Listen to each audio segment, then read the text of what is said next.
सम्पूर्णमा प्रेम प्रणाम है। यो आँपको अचार बनाउनलाई सबैभन्दा गाह्रो चाहिँ यो आँप सुधार्नलाई है, जुन हाम्रो बाबाले मजासँग सुधारेर ठिक्क पारेर राखिदिनु भयो। त्यसलाई मैले नुन बेसार राखेर रातभरि छोपेर राखेँ र भोलिपल्ट घाममा सुकाएँ। अनि त्यसपछि मैले अचार हाल्ने बेलामा ज्वानो, मेथी, जिरा, धनिया, सुप, मुङ्ग्रेलो, अनि यो टिमुर, सर्स्युँ सबै राखेर फ्राई गरेँ। अनि सुकेको खुर्सानी चाहिँ यसको धुलोको सेन्ट चाहिँ मलाई एकदम मिठो लाग्छ है। अनि हेर्नु न, दुई बाटा भयो कि यो अचार पनि हाल्न साह्रै गाह्रो। अनि बिस्तारै बिस्तारै गरेर थोरै गरेर मल्नलाई सजिलो हुन्छ भनेर एउटा डेक्चीमा खनाएँ र अघि सबै भुटेर राखेको मसलाहरूको धुलो चाहिँ मैले यो अचारमा हाल्दैछु है।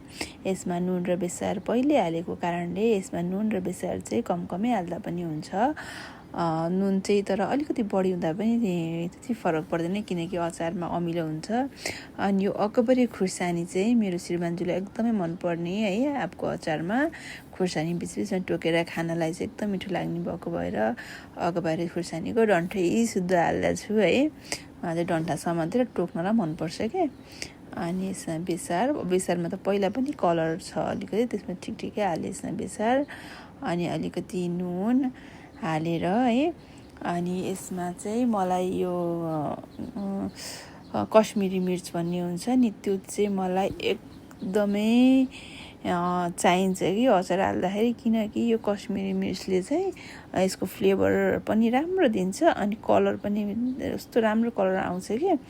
अनि त्यसपछि मैले भुटेर राखेको मुङ्ग्रेलो यसलाई पिनिनँ, यसलाई चाहिँ सिङ्गाइ हालेँ र मैले एउटा प्यानमा तेल तातो बनाएर राखेको थिएँ, जुन सेलाइसकेछ। सेलाएर अहिले सर्लक्क लाएर त्यो तेल हालेर अनि मजासँग यो अचारलाई मल्दैछु है।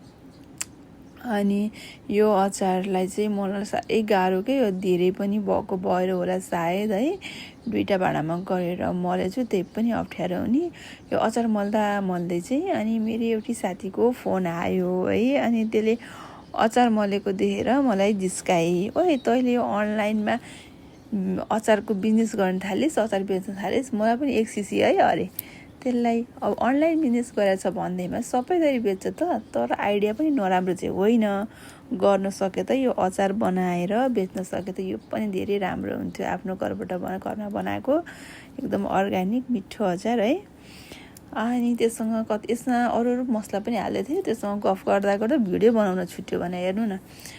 यसमा मैले अरू के मसला हालेँ भन्दाखेरि अलिकति हिङ हालेँ है। यो अचार मलाई हिङ चाहिँ एकदमै नभई हुँदैन है।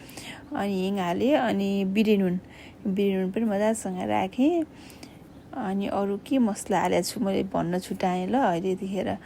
अनि यसमा दुईटै भाँडामा मजासँग राखेर अचार भएभरको बल लगाएर आफूसँग भएको बल लगाएर यो अचार मल्दैछु। फेरि यो अचार एकदम राम्रोसँग मल्नुपर्छ किनकि यसमा ठुल्ठुलो चाना छन् है यो अचारको। अनि एकदमै राम्रोसँग मल्नु पर्ने हुन्छ यो अचार। अनि फेरि मलाई यो अचार मलिसकेको पछि चाहिँ यो अचार यत्तिकै त्यो मल्ने बित्तिकै भाँडामा हाल्ने गरेको छैन मैले।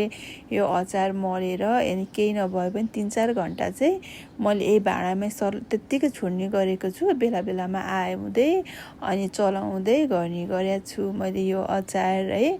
अनि यस्तो गऱ्यो भने चाहिँ यो मसलाहरू मजासँग चानाभित्र बस्न पाउँछ क्या।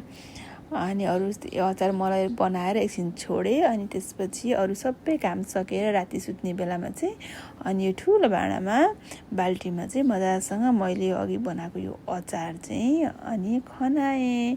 अब यो अचारको स्वाद के छ कस्तो छ भनेर जान्नको लागि हजुर चाहिँ हाम्रो घरमा भोजन गर्नै आउनुपर्ने हुन्छ है त। हजुरहरू सबैजनालाई स्वागत छ है। आउनु होला, भोजन गर्नु होला होइन, मिठो अचार खानु होला। मेरो अहिलेसम्म यो भिडियो हेरिदिनु भएकोमा हजुरलाई धेरै धेरै धन्यवाद। थ्याङ्क यू, प्रणाम, सी यू सुन है त।